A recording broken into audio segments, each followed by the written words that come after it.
Elementos esenciales del contrato. Según el artículo 18 del Código Sustantivo del Trabajo, establece que contrato individual del trabajo, sea cual fuera su denominación, es todo aquel en que una persona se obliga a prestar a otra sus servicios o ejecutarle una obra, bajo la dependencia permanente e inmediata o delegada de ésta y por una remuneración de cualquier clase o forma. Se presume la existencia de este contrato entre el trabajador que presta sus servicios y la persona que los recibe. Según este artículo, son tres elementos esenciales del trabajo: prestación personal, remuneración y subordinación jurídica. La presencia de estos elementos hace presuponer la existencia de un contrato, sin importar la denominación que en un inicio hubieran acordado las partes. Estos elementos característicos corresponden a lo siguiente: prestación personal. El contrato de trabajo es personalísimo. Comúnmente quien va a prestar sus servicios es quien debe realizar el contrato, quedando obligado el trabajador a desarrollar de forma personal y directa las labores para las cuales fue contratado. Remuneración.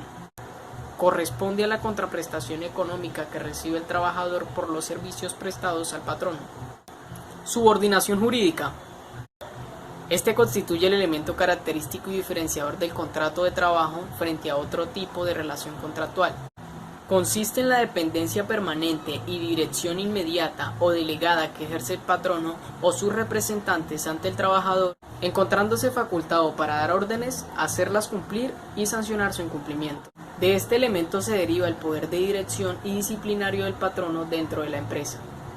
En referencia al segundo punto de cuáles son las medidas de mejoramiento para las partes contratantes en atención a las condiciones de cada una. En disposición al artículo 57 son obligaciones del empleador, tales como poner a disposición de los trabajadores, salvo la estipulación en contrario, los instrumentos adecuados y las materias primas necesarias para la realización de las labores. En segunda instancia, son tales como procurar a los trabajadores locales apropiados y elementos adecuados de protección contra los accidentes y enfermedades profesionales con el fin de garantizar la protección y la salud. En tercera instancia, prestar inmediatamente los primeros auxilios en caso de accidente o enfermedad. En este caso, se desarrolla en los establecimientos, talleres y fábricas que ocupen habitualmente más de 10 trabajadores. Esto se debe mantener necesario de acuerdo a las autoridades sanitarias. El cuarto punto es pagar la remuneración absoluta o pactada a las condiciones, a los periodos y los lugares de convenios. El siguiente es el quinto, que sería guardar absoluto respeto a la dignidad del trabajador, a sus creencias y a sus sentimientos. En disposición al artículo 58 son obligaciones especiales del trabajador, tales como realizar personalmente la labor. Esto significa, en los términos adecuados y estipulados, observar los preceptos de la reglamentación y acatar y cumplir las órdenes e instrucciones dadas por el empleador.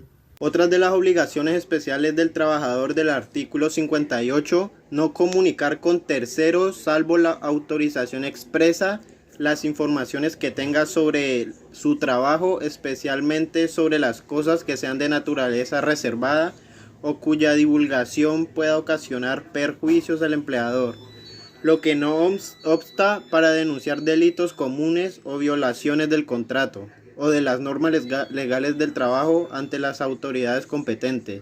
Como tercero, conservar y restituir un buen estado, salvo al deterioro natural, los instrumentos y útiles que le hayan sido facilitados y las materias primas sobrantes.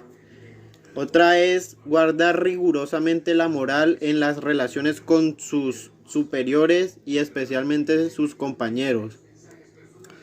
Como tercer punto tenemos cuáles son los mecanismos para contribuir al mejoramiento de la estabilidad laboral. Para contribuir al mejoramiento de la estabilidad laboral debemos tener en cuenta las modalidades de los contratos, ya que la estabilidad laboral es la garantía que tiene todo trabajador al permanecer en su empleo y al no tener un contrato, bien sea verbal o escrito. No se puede estar estable en una empresa con seguridad. Entonces es importante que tengamos en cuenta las modalidades de los contratos. Tenemos dos contratos: el contrato verbal, donde se ponen de acuerdo el empleador y el empleado para definirlo, y el contrato escrito consta de un libro especial donde se especifican los términos de contrato entre el empleador y el empleado.